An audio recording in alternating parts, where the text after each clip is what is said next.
ಮಂಗಳೂರು ನಗರದ ಕಂಕನಾಡಿ ಸಮೀಪದ ನಾಗುರಿಯಲ್ಲಿ ಬುಧವಾರ ಮುಂಜಾನೆ ಸುರಿದ ಭಾರೀ ಗಾಳಿ ಮಳೆಗೆ ಮನೆಯೊಂದು ಕುಸಿದ ಪರಿಣಾಮ ಮಹಿಳೆಯೊಬ್ಬರು ಮತ್ತು ಇಬ್ಬರು ಹೆಣ್ಮಕ್ಕಳು ಸೇರಿದಂತೆ 3 ಮೃತಪಟ್ಟಿರೋ ಘಟನೆ ನಡೆದಿದೆ.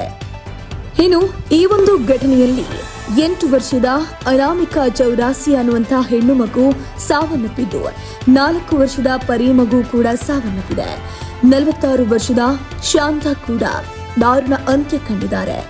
ಇನ್ನು ರಕ್ಷಣಾ ಕಾರ್ಯ ಭರದಿಂದ ಸಾಗಿದ್ದು 14 ವರ್ಷದ ಅಲ್ಕಾ ಹಾಗೂ 11 ವರ್ಷದ ಅನುಷಾ ಮತ್ತು 48 ವರ್ಷದ ಬಾಲಕೃಷ್ಣ ಅನ್ನೋರನ್ನ ರಕ್ಷಣೆ ಮಾಡಲಾಗಿದೆ.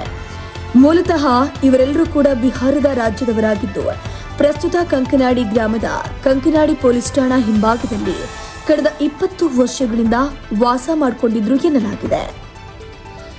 ಕಂಕನಾಡಿ ನಗರ ಪೊಲೀಸ್ ಠಾಣಾ ವ್ಯಾಪ್ತಿಯಲ್ಲಿ ಘಟನೆ ನಡೆದಿದ್ದು ಅವಘಡದ ವೇಳೆ ಒಟ್ಟು 6 ಮಂದಿ ಮನೆಯಲ್ಲಿದ್ದು ಅದರಲ್ಲಿ 3 ಮೃತಪಟ್ಟಿದ್ದು ಉಳಿದವರು 3 ಪ್ರಾಣಾಪಾಯದಿಂದ ಪಾರಾಗಿದ್ದಾರೆ. ಮಾಹಿತಿಯು ತಿಳಿತಾ ಇದ್ದಂತೆ ಎನ್ಡಿಆರ್ಎಫ್ ತಂಡ ಸ್ಥಳಕ್ಕೆ ಧಾವಿಸಿ ರಕ್ಷಣಾ ಕಾರ್ಯಾಚರಣೆ ನಡೆಸಿದೆ. ಸ್ಥಳಕ್ಕೆ ಜಿಲ್ಲಾಧಿಕಾರಿ ದರ್ಶನ್ ಅವರು ಘಟನಾ ಸ್ಥಳಕ್ಕೆ ಭೇಟಿ ನೀಡಿ ಪರಿಶೀಲನೆ ಮಾಡಿದ್ದಾರೆ.